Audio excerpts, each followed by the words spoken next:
from NPR News in Washington, I'm Giles Snyder. Members of the military saluted as a flag-draped casket of former President Jimmy Carter arrived by motorcade in Atlanta on Saturday. The former president lying in repose at the Carter Center. Sophie Gratis with Georgia Public Broadcasting reports on the beginning of 6 days of observances for Carter, who died last week at the age of 100. Over the next week, the funeral procession for former President Carter will make stops in Washington, D.C. before Carter's remains are returned to Georgia. Robin Thomas was one of several National Park Service employees dispatched to Plains on the first day of the funeral. She was directing traffic, a small role, but something she says will stick with her for years to come. He's got a lot of people that work for him and care about him and care about this town and care about what he cared about. I'm really just proud to be just a small part of it. Run by the Park Service, the Jimmy Carter National Historical Park includes the former president's boyhood farm and longtime residence, where Carter will be buried on January 9th. For NPR News, I'm Sophie Gratis in Plains, Georgia. Carter will lie in state at the U.S. Capitol beginning Tuesday evening ahead of Thursday's service at the Washington National Cathedral. On Bourbon Street in New Orleans last night, people gathered for a candlelight vigil to honor the victims of the New Year's truck attack that killed 14 people and injured 30 others. Eric Dowles was there. All these young people that lost their lives and is never going to get to go home again with their families, and it's just painful. I just thank God everybody's coming together and do the right thing, show their families that people do care even though they don't know them. President Biden is planning to be in New Orleans tomorrow. Authorities still investigating the attacker's motive. He wounded at least 2 police officers before he was fatally shot by police in an exchange of gunfire. Major winter storm headed toward the East Coast. Warnings and advisories in place from Kansas and Missouri to New Jersey for heavy snow and damaging ice accumulations that could lead to power outages. NPR's Dave Mistich reports on the storm's track. The mayor of Kansas City told residents to stay inside after the area was put under a blizzard warning. Missouri's Transportation Department pleaded with residents not to travel. And the National Weather Service has also issued winter storm warnings through Tuesday morning, stretching across Kentucky all the way to the mid-Atlantic. Up to a foot of precipitation is expected in higher elevations across central Appalachia. A state of emergency has been issued for Kentucky and Virginia. All 55 of West Virginia's counties are under a state of preparedness. The Baltimore, D.C. area, under a winter storm warning through early Tuesday, could see 2 to 4 inches. Dave Mistich, NPR News. And from Washington, you're listening to NPR News. The Russian Defense Ministry says Ukraine has launched a fresh attack in western Russia in the Kursk region. Ukrainian troops initially launched an incursion into the region in August and have since managed to hold on to a chunk of territory. Russian troops have made gains in the region but have so far failed to eject the Ukrainians. Secretary of State Antony Blinken is to meet with top officials in Seoul as a deadline looms for the arrest of impeached South Korean President Yoon Suk-yeol. Protesters, both for and against Yoon, gathered near his residence overnight in freezing temperatures and heavy snow. The arrest warrant over Yoon's botched attempt to declare martial law expires tomorrow night. The Golden Globes will be handed out in Hollywood tonight to honor last year's films, TV shows, and streaming series. NPR's Mandelito Barco reports that the New York Times named this year's host, Nikki Glaser, Comedian of the Year. Nikki Glaser is known for roasting celebrities, like she famously did to star quarterback Tom Brady. You retired, then you came back, and then you retired again. I mean, I get it. It's hard to walk away from something that's not your pregnant girlfriend. It's tough. Glaser told late-night host Jimmy Kimmel she'll be facing a room full of TV and movie stars at the ceremony. Going into the Golden Globes, people are just like, be savage.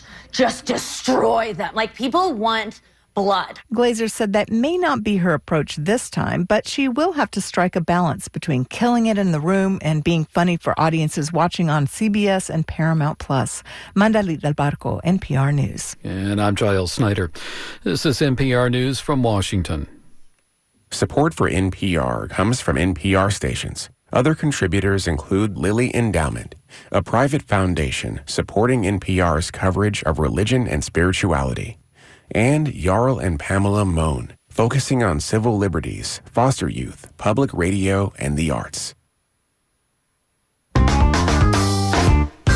Hi, I'm Amy Goodman, host of Democracy Now!, 9 a.m. weekday mornings right here at 88.5 FM. You'll hear the same fearless investigative reporting on topics too hot for the mainstream media. Tune in to Democracy Now! 9 a.m. weekdays right after the morning show. That's right here on WMNF, Tampa, St. Petersburg, Sarasota, Lakeland, Clearwater, Winter Haven, and Venice.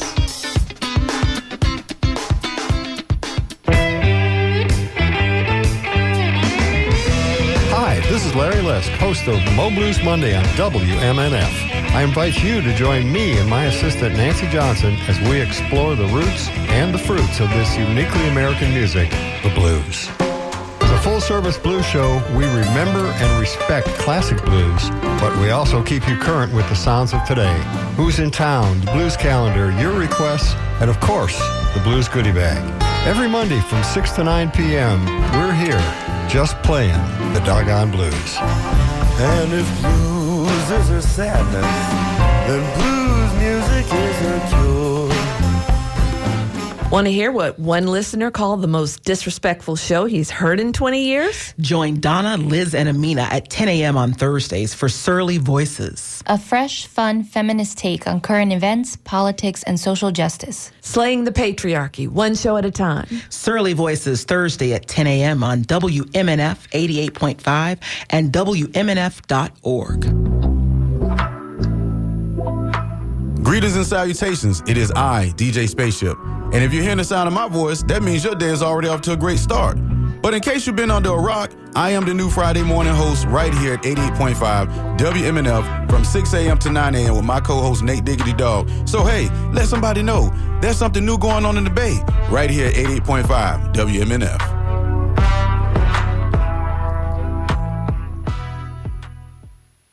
Hey, what's going down, family? It's your resident chef, Big Eddie G, inviting you to the Soul Kitchen.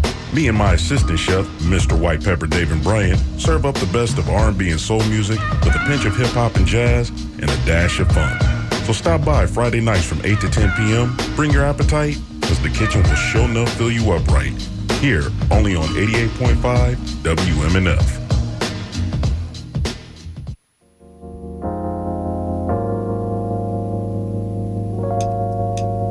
Everything is good and brown.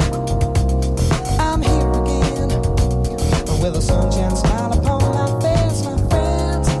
A glass at hand, and all my inhibitions have disappeared without a trace. I'm glad, oh, that I found somebody who I can rely on.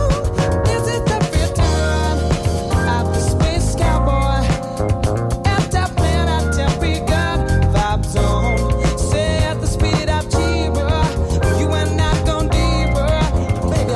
To get high just to get by. Now you know I got that cheaper kind of space cowboy vibe.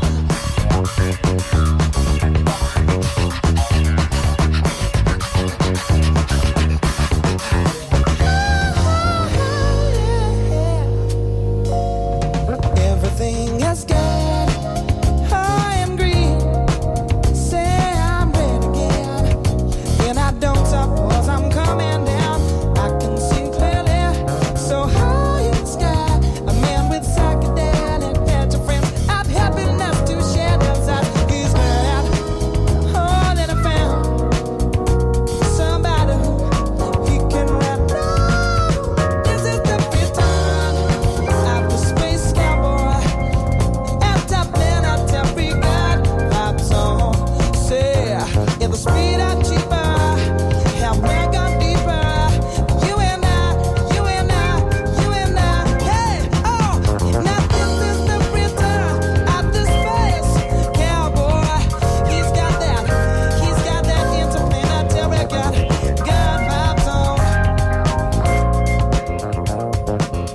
Yes, the sound. This is the return of the Space Cowboy.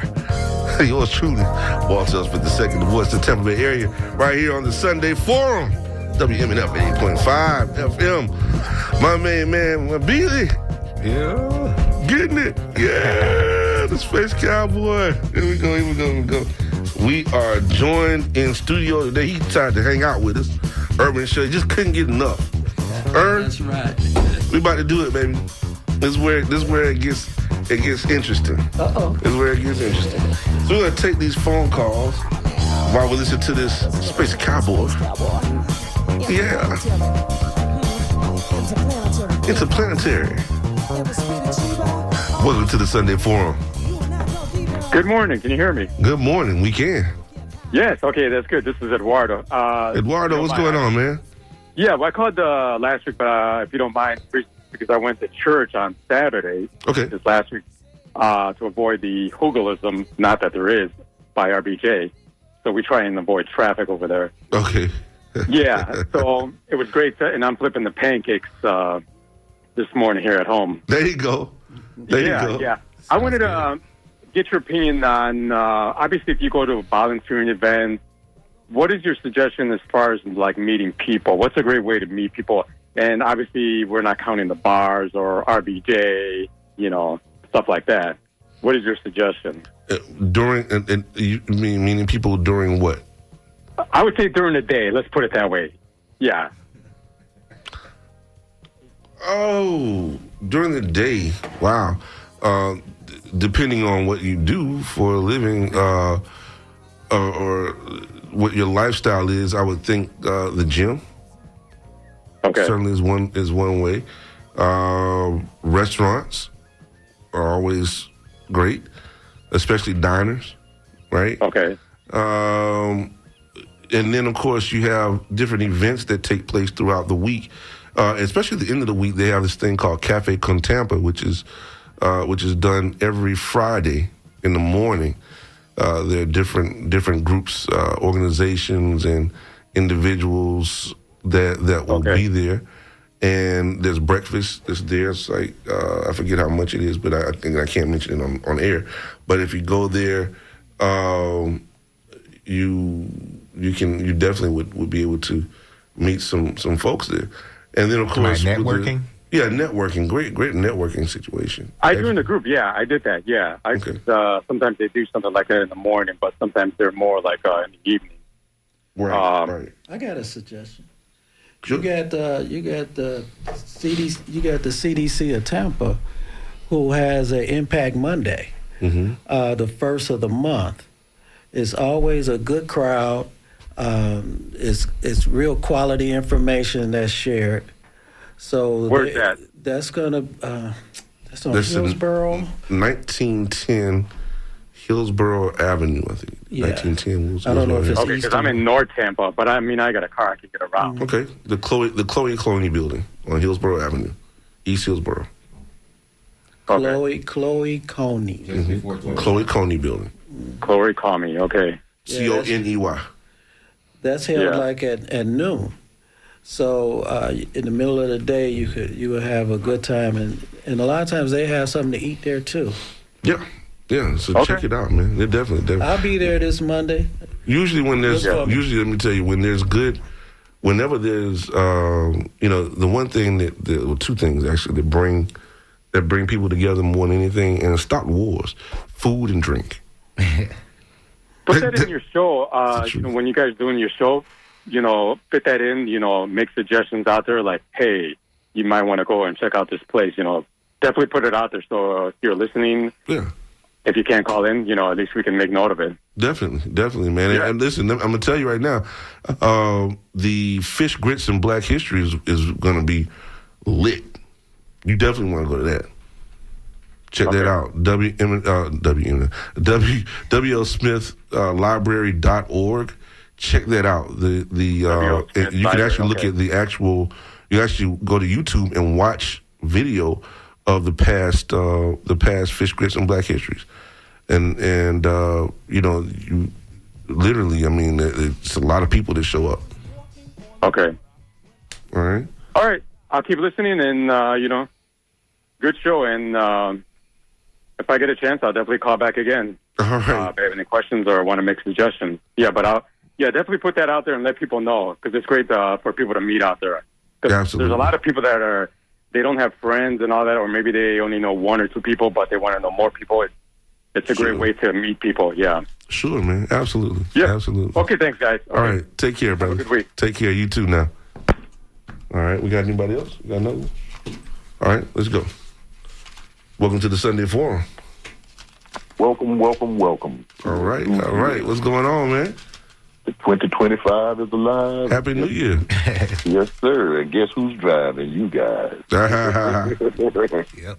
Yeah, man, I enjoyed it. I was listening, and I wasn't going to even say nothing to give everybody a chance to get in. And I like the fact that Life got in first. So Life is directly on point. And so is Connie because they're social activists. I'm just like a political juggernaut. I pull and push from everywhere I can because the system is a rip, man. And that's what got me. The brother from Waiomami, kudos to you for the work you're doing. Anywhere African-American doing work is a good thing. Thank you, Absolutely. sir. That's what the issue is this year, that we need to be busy. I got a song, I'll bring it to you one day. It's called Go to Work. Me and my son made it years ago, but it's real nice, man. Go to work. What you going to do? Work. Because when you get up, if you don't have a destiny, that's why I say grand rising. You rising, and you can go as far as you want to, or as low as you want to, really. But I don't look for lower levels. I look for higher heights. And so when you say grand rising, Mercury is rising, the sun is rising. Everything's rising when we get up. Or at least that's when we acknowledge that things are rising and doing good. And so I learned this from Black history. Good morning means, it's a term given to us by slave masters. It's to beat the slaves at night, all night, during the night. So when they get up and they look at the other and say, did y'all mourn good? You had a good morning? So I don't like, when people say it to me, I look to this somewhere else and say, yes, it is. I say, I'm not going to say that, just like I'm not going to say amen again. Because I know the facts, man. We keep getting bamboozled and flicked by different collectives of people in this society. And we, as human beings and as people, are entitled to progress at our own level without interference. And that's what the problem has been. We always got other people telling us what to do, how to do it, but they never let us do it. And when we had power, I was listening to an old African man saying this other day, we had businesses. We had everything. That's right. And what happened was, and I think this is true from the way I'm looking at it now, Martin Luther King came along and said, well, all that's fine and well, but we want to be able to hold hands with our brother and get along with our brother. So they started that movement. And so when that movement started and then we got our freedom, nobody solicited us for our business. Well, misunderstood it. I think what ended up happening is we misunderstood what the whole movement was about. It was never intended to eliminate the effects were not intended to be to eliminate what we had in our own communities. But there was we were so enamored, and always have been. My grandmother used to always say white folks pies, white folks water, white folks ice. And we used to always want to see what white folks pies taste like, right? What are their, is their ice colder? Is their water somehow better than the water that we get? Because, you got to think, for so long, we weren't allowed to have the same water that they had. But we had the raggedy water hose thing that was there, that was dirty and everything and unkept, while they had the nice pristine water fountain, right? Yeah. So, we want to drink in the nice pristine water fountain, right? And so when we don't take time to rectify or to clean up or to prepare our own things and maintain our own things, then we want to go see what the white folks got, right? Well, it was about jobs and equality. I thought the civil rights movement was about jobs and equality. It wasn't about all of that. I don't think it was misunderstood. There were different things, I think. There were different, depending on who you were. You know what I'm saying? Yeah. You're right. There's no question but that you're right, Mabili. But I'm simply saying there were different concerns by different people, right? For older folks, they're like, and maybe even younger folks, they're like, man, I wonder what that was like. When I was growing up, this is a raggedy thing. It's more of a symbolic thing than anything else, I think, right? I know a senior that said during desegregation, said that black people did just what you're talking about. They'll run over to the other side like it's better. And one of the things when you were talking about the water fountain, I wonder about the people who finally got a chance to drink out of that white water fountain. Was the water any different? Were they disappointed? Were they disappointed somehow? This is the same damn water. But at the same time, with desegregation, we ran over to the white side, right? And what he said that, now, I'm not going over there because Brother Bill over here used to give me credit all the time. And now that I could run over to the other side who forbidden me all this time, we're going to take out, in other words, we took our money out of our community. Right. Absolutely. We took our money out of the community, started giving it to them. And therefore, with the prejudice that we had been hammered on ourselves, is that we started thinking that theirs was better with it. And so our businesses died. Exactly. And to today, we still don't patronize our own businesses. Absolutely. That's my point. Absolutely. That was my point, Walt. Yeah, we got to rebuild. We have to make certain that we're maintaining our own, that we're building our own, that we're having. We have the ability to have. I mean, clearly we've shown that we have the ability to with the best brick masons. We're the best, whatever. Man, they know it. They didn't know this because they always come and get us. Exactly. They come and get us, man. They come and get us to do the work. This is what it's all about now, is being able to turn that into something that is ours and make it work. It happens from time to time. There are a lot of forces. I'm just saying. I mean, I agree, and I think I understand what happened, but there was a lot of forces at work. I mean, when you think about the food deserts, for instance. I mean, a lot of the times we had a lot of places to go. We had businesses to go to and get food. But if those big corporations price them out, whether you're a black or a white business, if you're a small fry, you're going to get priced out. If the antitrust laws kept that intact. But now that that's gone, capital demands and people in government responds to demands of capital. And it doesn't matter whether you're black or white. If you're a small business, you're going to be priced out. You're going to die. Yeah. And I think part of that is what happened. Whether or not people, we don't have access to raw material. People from Mexico go to Mexico. You go in their stores, you see all the product in Spanish. Right. Black people don't have no raw material, so because we don't have that kind of relationship. We've not established the relationships to get raw material. Though we have, for the first time ever. And again, another topic that we've had on this show, for the first time in our history, really, is the first time that we have had literally have access to raw materials from the motherland. Mm-hmm. And people have been importing things for centuries, right? The key is now that we have the first time that we have economics and the economic strength and the ability to actually do business transatlantically, right? Trans-Pacifically, whatever. Mm-hmm. But in order but especially from Africa, and ask me how I know. There are people that I know personally who are in Africa, who are Africans and African Americans who have done work with businesses over there, and to bring raw goods in order to do things. Now, what we have not done is we've not perfected that. We've not expanded that. We've not done enough of it. And I think that's where listen. I think that's where what you're saying is correct. Is that now I think we're starting to realize it now. Right? Mm-hmm. I think we're coming to that evolutionary stage in our trade, in our businesses, that we're starting to do that. You got people that are moving over there even.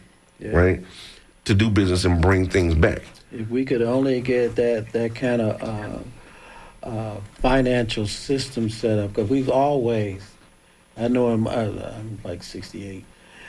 We always talk about why don't these rich athletes or somebody has some kind of co-op created to start generating raw goods to our own community. Right. But I still don't know why they do it. I don't know if it's a intimidation, higher level, because we see why they do it or people, don't do it. why they do not unify.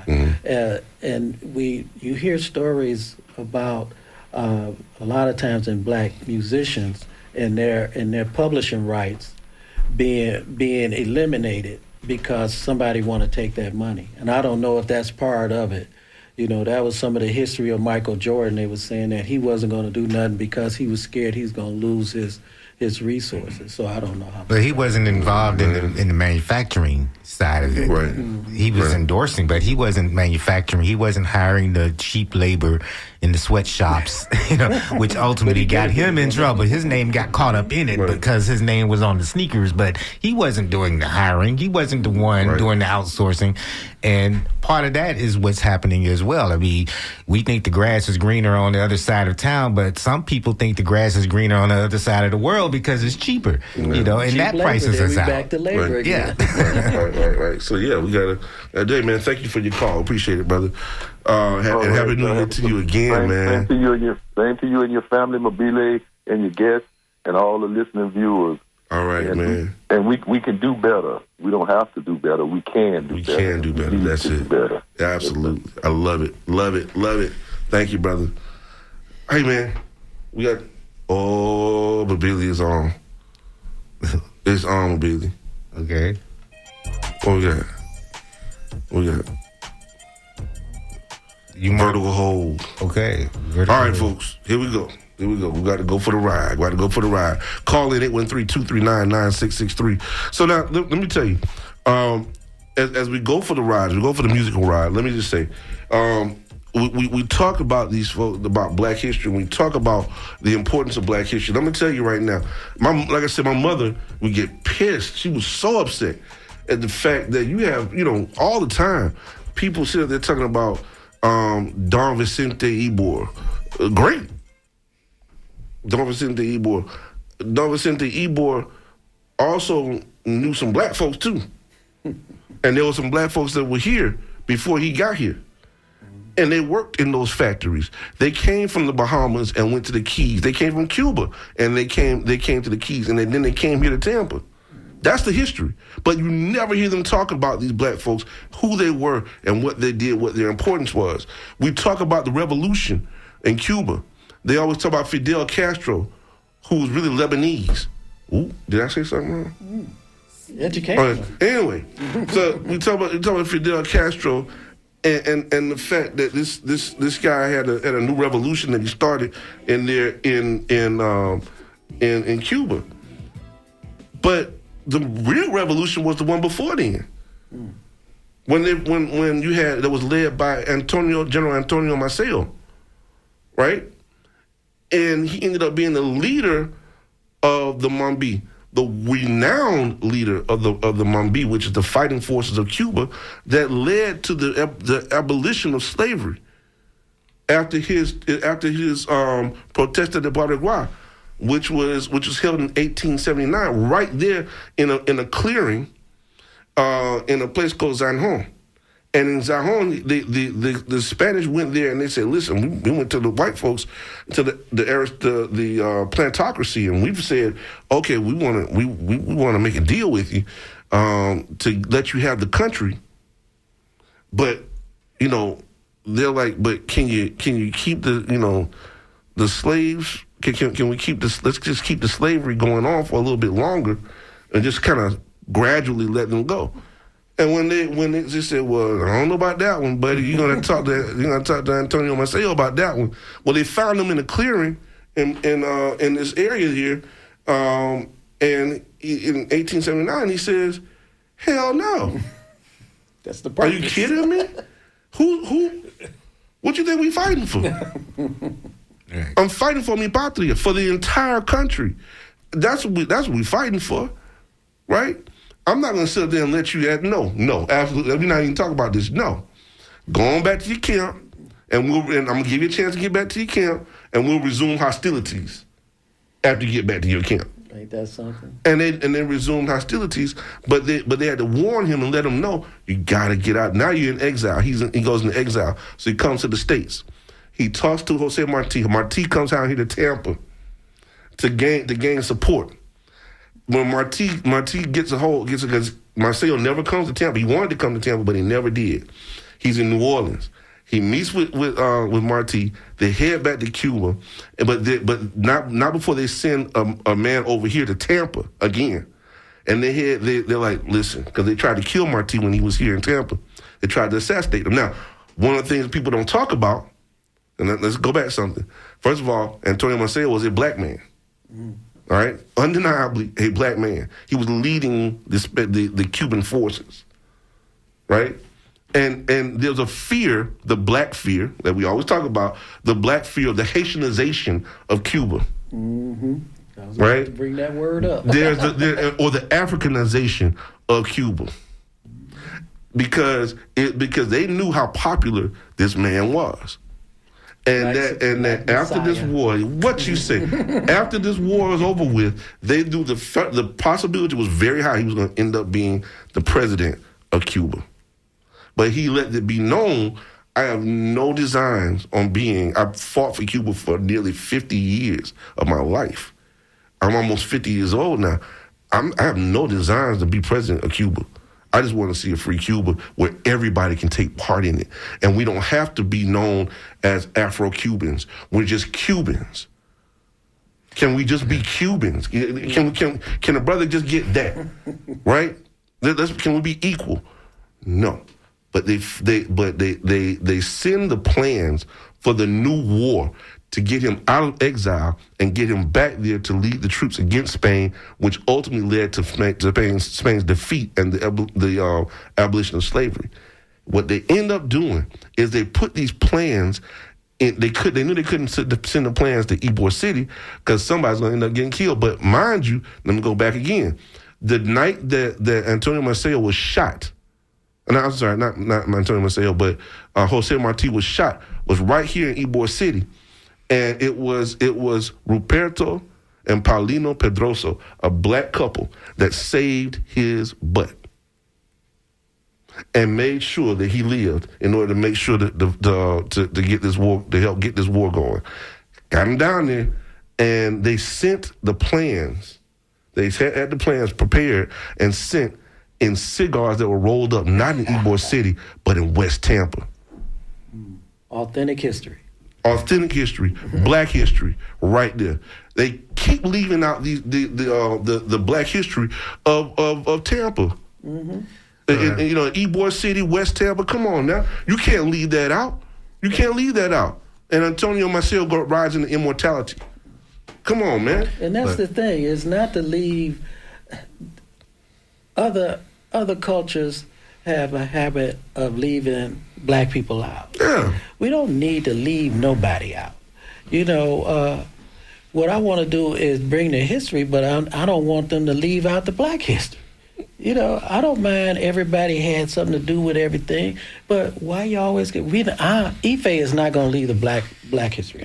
I think it's because anytime you're fighting against slavery, such as Maceo was, that's revolutionary. And I mean, so you got to leave that out. You can't keep that excitement, that momentum in minds of black folks. And I mean, there's always a fear that there's going to be an uprising again because the treatment hasn't gotten precipitously better. I mean, when you look at the right wing and politically, but I think that what Castro's revolution was a political revolution.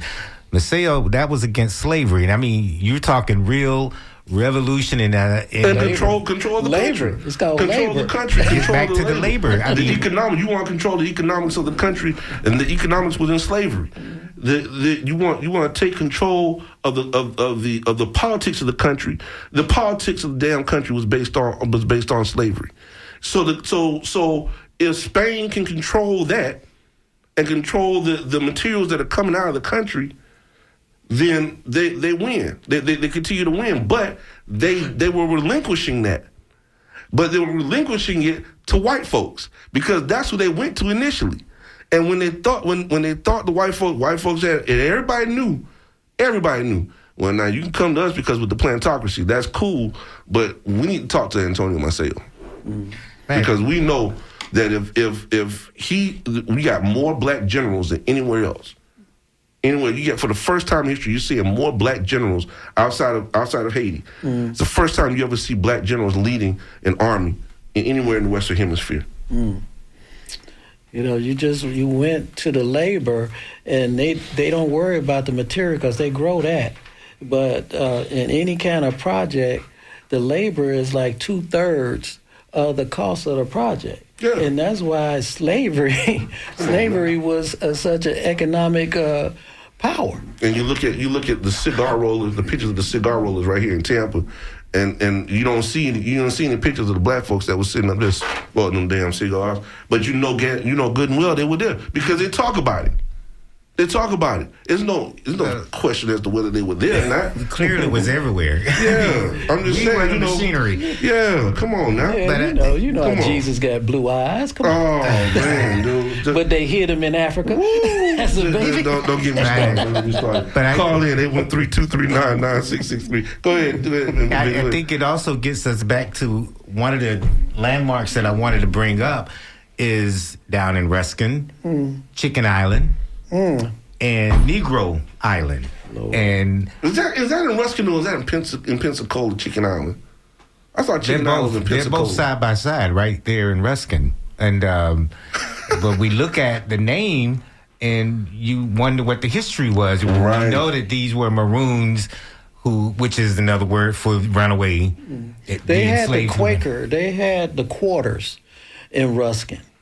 And that was a safe haven. Right. I know that. So they obviously ended up on that island to some extent. They were revolted. They were revolted slaves, revolting, and they were black Seminoles also, and they would gather on these two islands. I think the history of those two islands has been hidden for purposeful reasons. We know the word maroon comes from the Spanish word cimarron, meaning wild and unruly, runaway slaves. And these landmarks are right here in this area that nobody knows about. There's a history of resistance that is being told there, and it is being hidden for whatever reason, I guess, so people won't be able to organize again today. But, especially when you're talking about labor-centric issues. That's all of it. I'm going to check into those two islands that you just brought up. Yeah. But that's the whole thing. The reason that there's a lot of blacks, from what I've found out, is that a lot of blacks are over in Waimama because they left Ruskin because when the plantation owners had to start paying black people. Right. They said, we're not paying. The high science of paying. So that was the whole purpose of slavery, right? So they went over to Waimama where the planters would pay them. Okay. And that's why a lot of them migrated over. So it's interesting to know how black people got into Waimama. But there is a Negro Island in Citrus County, I am told. There is one in Citrus County, yes. There's a Negro Island in Citrus County, and there's one in Pensacola called Chicken. Probably so. Just off the coast of Pensacola, and it's inhabited primarily by black folks. Have you ever seen the movie The Free State of Jones? Oh man, I can't stop watching it. I can watch it all the time. Oh, I love that show. But the sad part about it, they hid in the swamps because the white people wouldn't come into the swamp. Yeah, right. But then when the white folks were getting in trouble and by the war, they had to find somewhere. They were like, we got to find somewhere to be, and they had to be out there with the black folks. Well, they was running because they was running from being they was deserters from the Confederate Army. And so they ran and hid out with the black people because Jones, who was white, brought them over there. But then they want to call take over like they all. Right, like they all. And then you're going to take over my hiding spot. Then they come over there and want to call one of the black guys, according to the movie, the N-word. You know, and then Jones, the white guy, said, "What makes you think you're not?" Right. You know, you're fighting their war for slaves you can't have. 'Cause back in the time, if you had slaves, you didn't have to fight no war. Right. If you had slaves, you were too rich anyway, so you didn't have to do anything. You fighting their war. You fighting their war. Yeah, and you want to call somebody else the N-word? Right. That man came to get him some of that daggone reels. You want some reels. You didn't call me, okay, whatever, man. I'm about to get some of these reels, though. I know you that. in my spot. I know that. Yeah, what if you told your daddy you couldn't? Man, please. They tripping, you sleeping man. in his house. Man, crazy, man. I tell you what. Listen. And when we talk about these things that are happening in Black history, but they just sweep it under the mat like it doesn't exist and that it doesn't even matter. And because it's seen as though we're playing the victim is what is the complaint that we're getting by those people, and that it hurts people's feelings. Well, it should hurt your damn feelings. You did the dirt. You did the dirt. You know, if it hurts your feelings, the shoe fits, then well, you know. But it's not a matter of hurting your feelings. It hurts my feelings to know that I ain't got nothing to do with the Jewish Holocaust, but it hurts my feelings. It happened. It happened. And I hate seeing that, man. That's horrible. They don't talk about the black people who was involved. No, they don't. they killed them too. They were there. They killed black folks. They never talk about how many black folks were in that doggone Jewish internment camps. They weren't even internment camps. They were doggone ovens. They killed these people. They hunted them down and they killed them. And you know, so it's not like, you know, why are we acting like this didn't happen? And they try to hide it and they try to you know, let our kids know that it's okay. We don't see color. Stop saying that. Stop saying that. That's the dumbest thing I ever heard. We don't see color. That sounds all altruistic, nice, and crap. That is the worst thing you could possibly say. How to can me. you not see color? That's the dumbest thing I ever heard. Don't say that. Don't say that. Have you seen The Origin? No. It's the movie behind the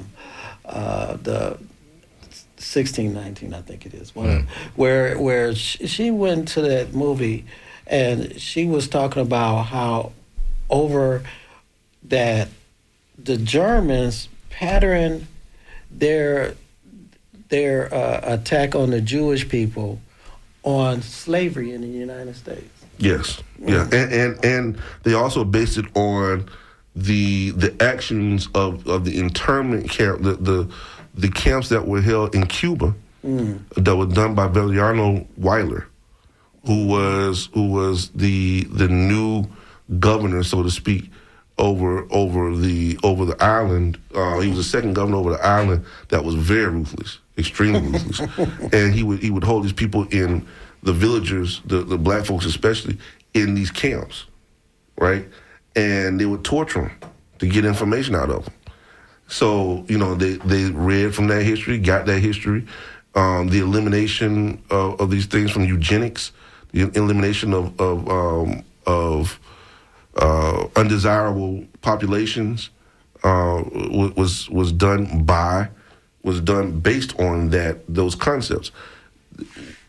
We have to get to the point that we're really taking a look at and teaching our children where this came from, so that it's not practiced again. Because truthfully, there are some things that are being talked about now that I'm not going to mention on air, but they're being talked about now that's coming very dangerously close to pseudoscience that we've got to be careful with when we talk about these things.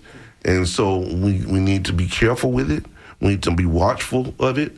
And we need to make sure that we are averting our children from it so that they know real history, real science. Well, the racists have always betted on disinformation. They're still doing that. They're going to keep doing that. That's why we have to be educated and we have to constantly talk to each other about what is always happening in our name. And, you know, this history continues to repeat itself. Even if it doesn't repeat itself, it rhymes a lot of the time, which is why it's important to talk about it and look at what is happening in every location, because they do they do try to repeat themselves oftentimes, and you hear a lot of that Let's see. stuff. White, fight, flight, trife. Well, I want to make a correction. I want to make the story origin is based on the book Cass. Right. It's based on the book Cass. Okay. Okay. Yeah, that's hey man, let's get down to it. People are saying they're calling, but they're not hanging on the phone. I don't know what's up. I don't know what's up with that. Let's get it. Let's get it. Let's go. We'll start this ride out with "Seems You're Much Too Busy" by Vertical Hold right here on the Sunday Forum. Busy these days and I can't handle it. Boy, look into my eyes. Do you see the tears I've cried over you? I lost ability of sleep. I can't explain how your love makes me weak. Seems you're much too busy for me. Seems you're much too busy.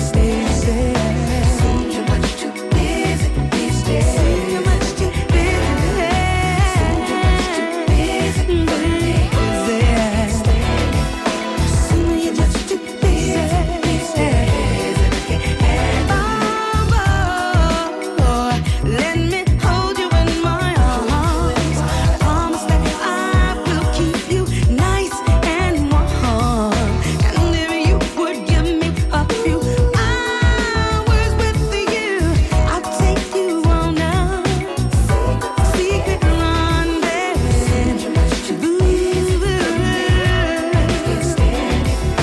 Seem you're just too busy for me, baby. Seem you're just too busy, yeah. I think you're just too damn busy.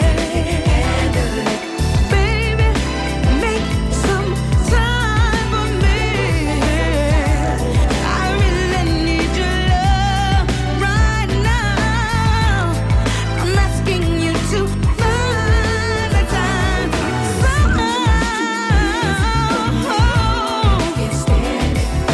Seems you're much too busy these days and I can't stare in the eye. Lets me know just how you're feeling about me, baby. And I can't handle it.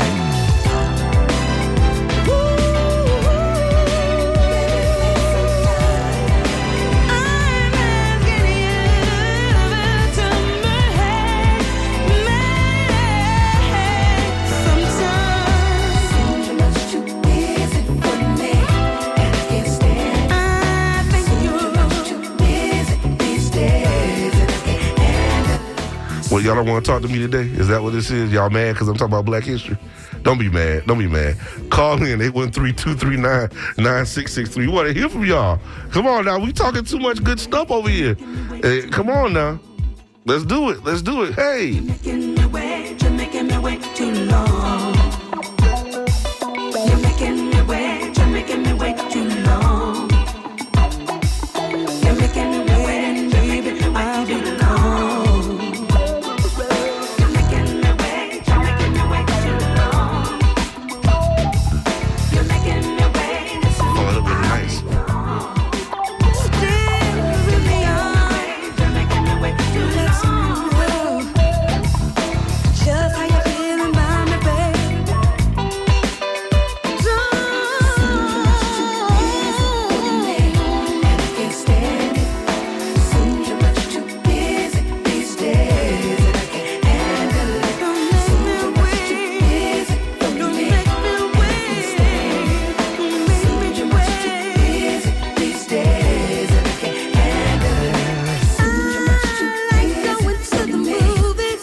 Every once in a while, you're much too busy these days. I like going to the pub, baby. For me, and I can't stand it. Oh, y'all want to talk to me now, huh?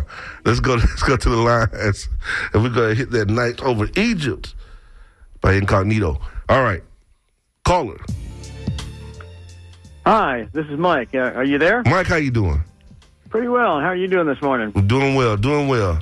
I'm intrigued by your discussion of the parallels between the, I guess, the abuse of black people and the abuse of other other minorities in various other conflicts, for instance, the Holocaust. And I was just curious. I have a sincere question for you. As I look at the ethnic cleansing that's happening in Palestine, that's been going on since 1947 and on to this day, and the actual genocide that's occurring there. I'm motivated to ask this question. Can you mention examples of where black people have been ethnically cleansed from any area? I'm curious. I'm just looking for facts about that. and when I say ethnically cleansed, I mean where whole populations have been removed by, say, an occupying force or just somebody who wanted to clear them out. We can go right here in the United States. 1921, right here in Florida, Ocoee. We can talk about Rosewood. We can talk about Miami, Overtown. We can talk about so many places just in Florida alone. But the whole Red Summer of 1910 to 1925, I think it was. It was a constant occurrence. Yeah, because it even happened in my old hometown, Biloxi, Mississippi, Bloody Sunday, and it was all because black people were not allowed to walk on certain areas of the beach, so they had beach wade-ins as part of its civil rights movement. Marches, and it also happened in Miami, and it also happened in what is the oldest city in Florida, St. Augustine. St. Augustine also had beach wade-in or a pool wade-in, where the hotel worker came out with black people were in the pool and put acid in the pool. That was right here in St. Augustine, in Florida. But what it did was ultimately it led to people, neighborhoods that were once black were no longer black. They didn't exist anymore. White riots. They would go and burn them out, and some people died. And I think I have one of my brothers wasn't born deaf, but Bloody Sunday was a traumatic event that made him deaf. Yeah. Yeah, so it happens. I can give some more, but far-reaching implications. Yeah. Now, supposedly that also happened in Sarasota, where we now have the black neighborhood of Newtown. That's right. But before they were living in Overtown, which was now they're a little bit, say, a mile removed from downtown, but and Overtown was much closer to downtown, so they were shifted north. Now that's the theory that one reads in the paper, or the history that one reads in the paper. I guess my question, and thank you very much for those answers. That was very informative. Sure. Have you heard of it happening on a larger scale, say internationally, and perhaps in Africa or in other countries? Oh yeah, Rwanda, South Africa. In order for them to implement the apartheid, to institute apartheid in South Africa. Black people were at one time in Johannesburg, for instance, where Soweto started, Southwest Township. What ended up happening was they were not allowed to live or to walk the streets in Johannesburg anymore, freely. And so what ended up happening was the buildings and things where black folks were living were knocked down, and they were forced to live in Soweto, in the Southwest Township, where it was one way in and one way out. To control the movements of the black people that were there. So you're talking about taking people off of the land and even in metropolitan areas and moving them into these shanties now. Okay. Let's not forget the whole removal of Africans from the continent of Africa during that whole period of slavery and moving them into South America. Brazil is one of the largest places where the enslaved ended up. But also just whole tribes were wiped out. They didn't make it across the water. Exactly, that part. But whole tribes were wiped out in Angola and in the Gambia in order to supplement the slavery that was taking place in Latin America, and more specifically in Brazil, where 88% of your population currently is black, and you have the largest African population or black population off the continent of Africa is right there in Brazil. It's interesting that you mentioned South Africa, because I think they had what they called the Bantustan. That's right. I think doesn't Bantu stand for the people or something like that? No, it doesn't. It doesn't stand for. That's what the people are called. They're known as Bantu. Right. They're known as Bantu because that's the name of the population that moved from Lake Tanganyika down into the southern areas of Africa. And this takes us back circularly, because I think one of the proposals of the Trump administration for Palestine was to essentially to create, and it was called Bantustans. It wouldn't be called that by them, but creating all these little areas, and so instead of the area being united before, you'd have these little pockets of population here and there, which were obviously not linked to each other, but if any linkages between them would be tightly controlled. So same sort of thing in South Africa. It was being proposed for Palestine. So absolutely, the same kind of idea, which is disgusting. It's absolutely disgusting. So, well, thank you very much for the education. I appreciate it. You got it, brother. Same here. PC. What was interesting about Tampa during the 20s and 30s, when there were uprisings, especially from the Spanish population, workers in Ybor who were uprising. But anytime there was white attacks on black workers, a lot of times it would cause the white ruling class to be upset because you're hurting our workers, you're hurting our cheap labor. So, we can't let you do that until, we decided to rise up. Well, that was the attitude in Gainesville versus Rosewood. The people in the neighboring town that attacked Rosewood forced the folks who were in Rosewood to leave there by train. When they got there, the white folks were chasing them. The ones that by foot that were hiding in the woods that were trying to get out, they were shooting them left and right and trying to get a hold of them. When they got to they were trying to get to Gainesville, because even though Gainesville was racist and even though it was run by the Klan, they had a peaceful existence in Gainesville, and they did not want they did not want those white folks coming in there causing problems with their black population. So they were welcome. Those black folks were welcome to come into Gainesville and were protected by the sheriff. Until you got too big a voice, like what happened with Robert Johnson here in Tampa. The police picked him up in the middle of the night and basically lynched him. Yeah, that's right. That's right. Red Hampton. That's right. Yeah. That's right, man. Mr. Berrien, that was one of the other characteristics of things that he did out in Waimama. When the planners would get Hispanics, I still have trouble with that word, Hispanics to come work the fields, they wouldn't take them back. So they'd be stuck after harvest. And Mr. Berrien would help them find shelter. So so now you have a whole group that has to learn that history, that would deny the fact that of Hispanics, that would deny the fact that even happened. They're new to the area, and they're migrants. They did not just deny it, but for them, they don't even know it happened. And I could see how that was very exploitative, because if you are stuck out there, then now you have to rent a room from the very master who just paid you. So you got to realize back then it was super rural. Yeah, it was super rural. Yeah. Hey, let's go. Let's get. We don't have any calls. So, hey, let's go. Let's go with Gangstar. Gangstar is our next one, baby. Okay. Dwick.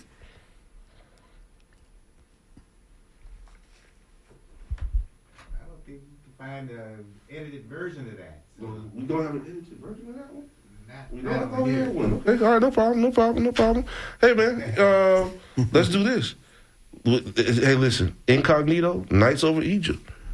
It's always wonderful to hear that. Used to be the Jones Sisters originally, and then Incognito came in and blew. Oh my God, they did an outstanding job with it, man. Outstanding job with it. They're from England. Much like the people from Vertical Hold are from England as well, except for Angie Stone. Who's from North Carolina, I believe Angie Stone's from. But she's one of the best songstresses ever. Hey, we're glad to have this Incognito and Night Over Egypt. Don't have much time, but gotta go wrap it up. Hey, listen, we have the Post Barton Hootenanny coming up next. Yes. With Big Ed. What's happening, baby? He's getting down over there. Hey, listen, we're glad to have you join us here on the Sunday Forum each and every Sunday. Continue to do this. Continue to support your local businesses and everything out there. And as always, from our voice to the radio waves to the hearts and the minds of each and every one of you, we love you. And there's not a thing you can do about it here on the Sunday Forum. Amen.